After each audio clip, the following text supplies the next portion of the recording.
औज़ुबिल्लाहि मिनश्शैतानिर्रजीम बिस्मिल्लाहिर्रहमानिर्रहीम।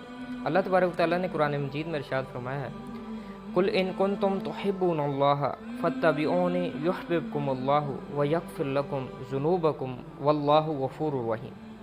ए नबी सल्लल्लाहु अलैहि वसल्लम कह दीजिए, अगर तुम अल्लाह से मोहब्बत का दावा करते हो तो मेरी पैरवी करो, अल्लाह तुमसे मोहब्बत करेगा और तुम्हारे गुनाह माफ़ कर देगा, और अल्लाह माफ़ करने वाला, रहम करने वाला।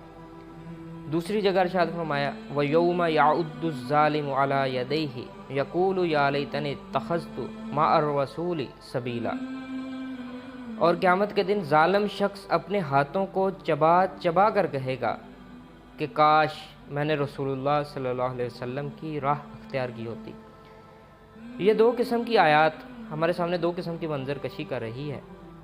पहली आयत अल्लाह के रसूल सल्लल्लाहु अलैहि वसल्लम की पैरवी का अनाम है, और दूसरी आयत अल्लाह के रसूल सल्लल्लाहु अलैहि वसल्लम की नाफरमानी का अंजाम के बारे में हमें बता रही है।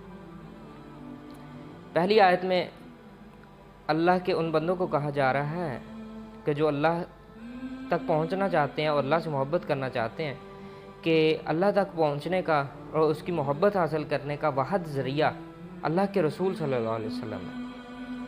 अल्लाह के रसूल सल्लल्लाहु अलैहि वसल्लम की नक्शे कदम की पैरवी ही अल्लाह तक पहुंचा सकती है, और आप सल्लल्लाहु अलैहि वसल्लम की कदम बोसी ही अल्लाह तबारक व तआला की मोहब्बत के हसूल का ज़रिया है।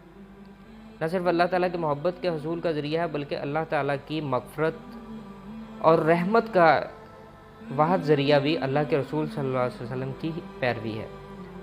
और दूसरी आयत में उन लोगों के अंजाम के बारे में बताया जा रहा है जिन्होंने दुनिया में अल्लाह के नबी सल्लल्लाहु अलैहि वसल्लम की सीरत पर अमल नहीं किया, आप सल्लल्लाहु अलैहि वसल्लम के नक्शे कदम की पैरवी नहीं की, और आप सल्लल्लाहु अलैहि वसल्लम की सुन्नत को जिन लोगों ने नज़रअंदाज किया, उन लोगों के मतलब कहा जा रहा है कि वो क़यामत के दिन अपने हाथों को चबा चबा कर कहेंगे कि काश हमने रसूलुल्लाह सल्लल्लाहु अलैहि वसल्लम की पैरवी की होती।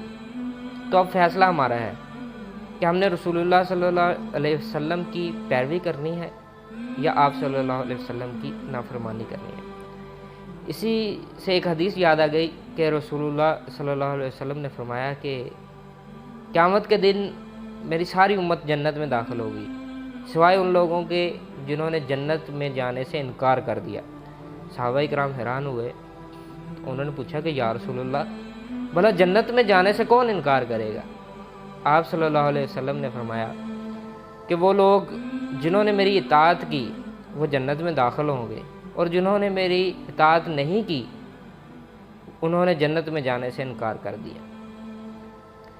ज़रूरत इस बात की है कि शायर की ज़ुबान में लौट जा अहदे नबी की समत ए रफ्तारे जहाँ, फिर मेरी पसमानदगी को इर्तिका दरकार है, ज़ीनाए खुशनूदिए हक़ हैं तेरे नक्शे कदम, पहले वो तेरा बने जिसको खुदा दरकार है। अस्सलामु अलैकुम रहमतुल्लाह।